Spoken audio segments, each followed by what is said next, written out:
Eksistensi Maluku dalam derap langkah peradaban bangsa ini bukanlah sesuatu yang biasa-biasa saja. Negeri berjuluk 1000 pulau ini telah ikut menjadi bagian paling penting dari fase demi fase Nusantara kita ini, hingga mencapai puncak tertinggi dari teriakan kata merdeka dan berakhir pada ikrar tunggal dengan satu nama, yakni Indonesia. Assalamualaikum warahmatullahi wabarakatuh. Kesempatan kali ini catatan KJP akan membahas sedikit tentang peran Maluku dalam sejarah peradaban Indonesia. Namun sebelum lanjut, seperti biasa klik subscribe dulu ya. Buat saudara dong yang belum subscribe, agar katong bisa terus saling berbagi informasi menarik tentang Maluku.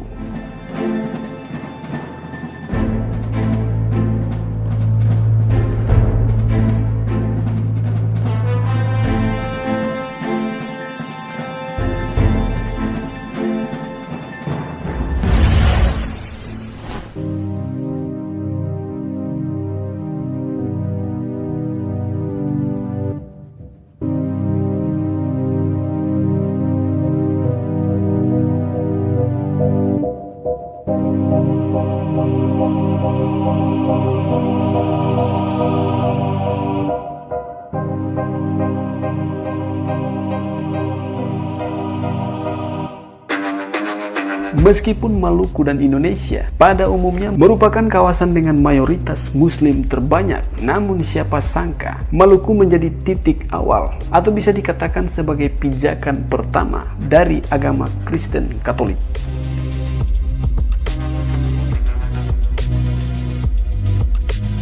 Agama Kristen Katolik justru hadir pertama kali di Maluku sebelum menyebar luas ke seluruh pelosok Nusantara.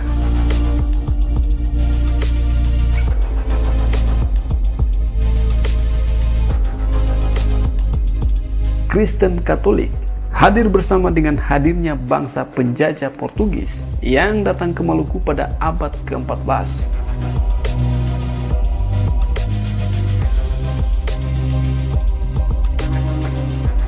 Tujuan dari bangsa Portugis tersebut datang tentunya untuk melakukan aktivitas berdagang rempah-rempah yang kemudian hari berlanjut menjadi penjajahan terhadap pribumi. Adapun tujuan utama bangsa Portugis ini hadir dengan 3 misi utama mereka, yakni 3G atau 3G, yang terdiri dari Gold, Glory, and Gospel, atau lebih bermaksud pada mencari kejayaan, kekayaan, dan penyebaran agama atau keyakinan. Terkhusus penyebaran keyakinan atau agama, banyak dari orang Portugis hadir membawa misi ini, yakni agama Katolik Roma yang dimulai dari Kepulauan Maluku pada tahun 1534. Dan yang menjadi pelopor dalam hal ini adalah seorang yang bernama Franciscus Xaverius yang mengunjungi Kepulauan Maluku setelah mendapat izin dari Sultan Ternate. Hal itu bisa terlihat dari sebuah gereja yang dikenal oleh masyarakat Ternate dengan nama Gereja Batu, yang mana pula merupakan gereja Katolik tertua, bahkan yang pertama di Indonesia saat ini.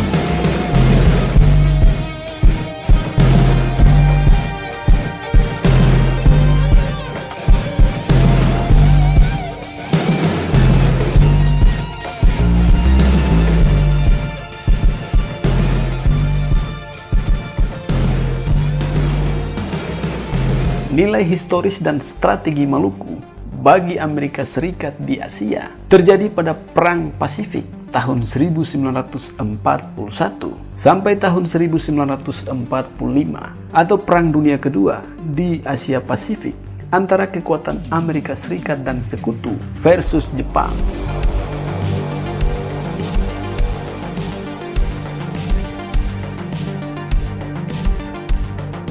Bersama dengan Joint Chief of Staff atau JCS di Washington, Amerika Serikat, Jenderal Douglas MacArthur dan Admiral Chester Nimitz merancang strategi pisau bermata dua pada Perang Pasifik. Jenderal MacArthur memimpin operasi tempur di barat daya Pasifik dengan basis Australia melalui Papua Nugini dan Bismarck Island sebagai persiapan membangun serangan ke arah Filipina Okinawa melalui Morotai.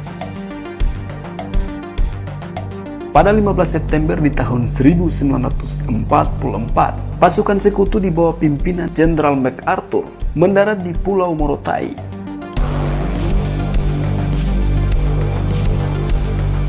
Targetnya, netralisasi basis-basis untuk operasi serangan udara ke Pulau Mindanao di Filipina.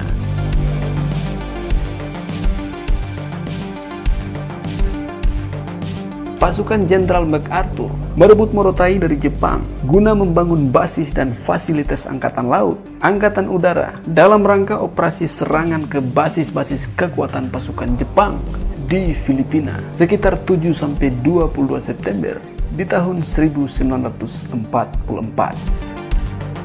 Selain itu, pasukan MacArthur dapat mengisolasi pasukan Jepang di Halmahera. Seiring waktu berganti dan Indonesia hadir kembali mengambil alih Pulau Morotai, kawasan ini dicatat dalam beberapa sumber dijadikan sebagai basis pangkalan militer tentara nasional dalam upaya pembebasan Irian Barat. Hal tersebut menunjukkan bahwa Morotai di masa lampau telah memberikan banyak kontribusi bagi Negara Kesatuan Republik Indonesia dalam memainkan peran politiknya kala itu ketika tampil sebagai sebuah negara baru.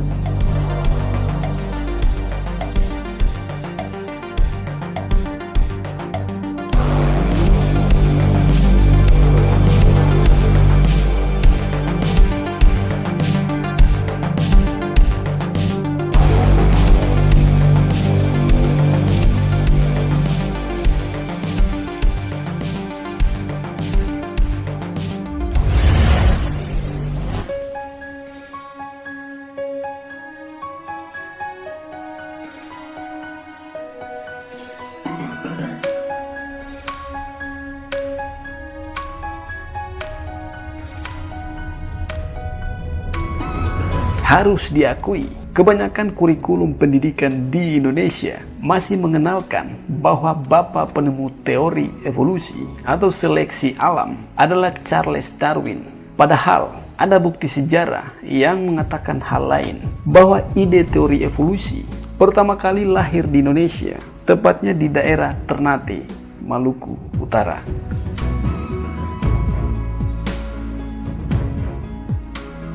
Adalah Alfred Russel Wallace, seorang naturalis Inggris yang sudah menjelajahi Indonesia sejak tahun 1850 dan sempat singgah di Ternate selama 4 tahun. Namun sayang, namanya tenggelam di bawah bayang-bayang Charles Darwin.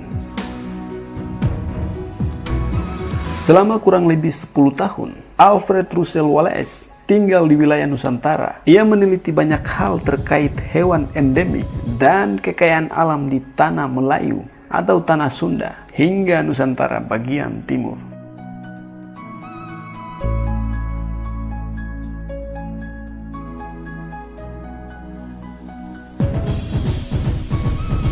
Pada bulan Maret di tahun 1858, ide seleksi alam tersebut ditumpahkan Wallace ke dalam sebuah surat yang dikenal dengan Letter from Ternate untuk dikirim ke Charles Darwin. Saat itu, Darwin berada nun jauh di Kepulauan Galapagos. Surat dari Ternate inilah yang kemudian menjadi tonggak penting bagi Darwin untuk menerbitkan bukunya Origin of Species pada tahun 1859. Buku ini berisi proses seleksi alam yang memicu evolusi. Dari sini, Darwin dikenal sebagai Bapak Evolusi. Surat yang dikirim Wallace itu memberi jawaban bagi Darwin tentang fenomena keberagaman hayati. Individu inferior akan mati dan individu superior akan bertahan. Surat yang berjudul On the Tendency of Fridays to Depart Indefinitely from the Original Type itu membuka dialektika tentang siapa yang layak menyandang gelar sebagai penemu teori evolusi. Apakah Wallace lebih dulu atau Darwin? Bukankah Darwin baru menerbitkan teorinya setahun kemudian setelah surat Wallace itu sampai padanya?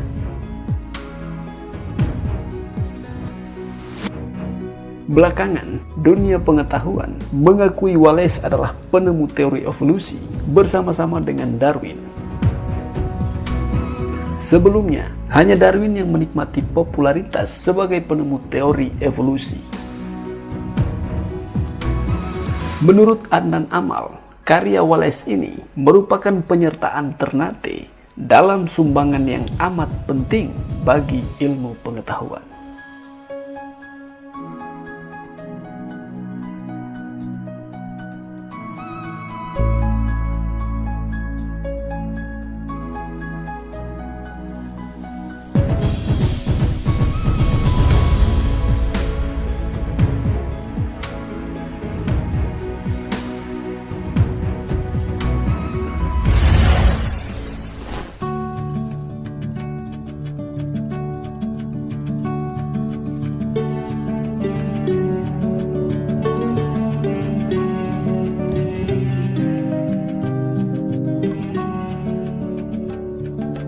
Selanjutnya adalah kontribusi kerajaan-kerajaan yang ada di Maluku, yang mana telah ikut memberikan perannya dalam sejarah peradaban bangsa ini. Kerajaan Ternate dan Tidore dengan wilayah kekuasaan yang cukup luas, juga kerajaan Bacan dan kerajaan Jailolo. Ada juga beberapa kerajaan yang lain yang berada di Maluku Tengah, seperti kerajaan Hitu dan beberapa kerajaan kecil lainnya juga. Kesemuanya memberikan perannya masing-masing pada fase-fase awal lahirnya Indonesia kita ini, bahkan hingga detik ini pula.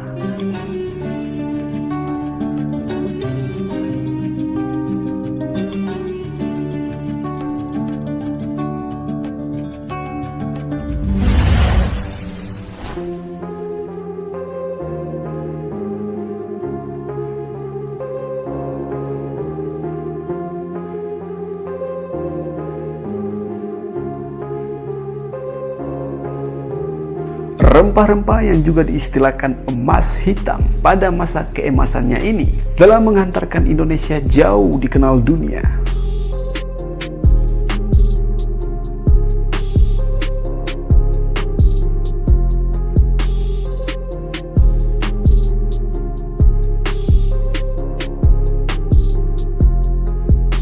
Orang-orang berbondong-bondong datang ke sini untuk mencari emas hitam kita ini.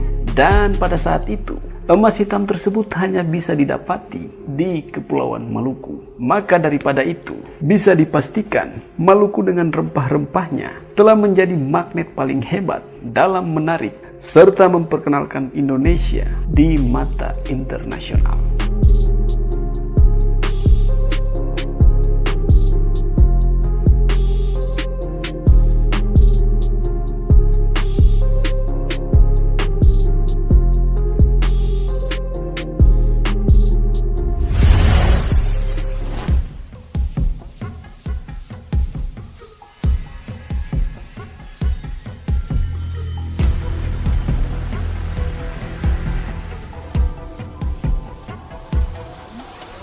Itulah sedikit pembahasan tentang peran Maluku dalam sejarah peradaban Indonesia. Lebih dan kurangnya beta mohon maaf ya. Dan semoga tayangan ini bisa bermanfaat. Akhir kata, wassalamualaikum warahmatullahi wabarakatuh. Sampai jumpa.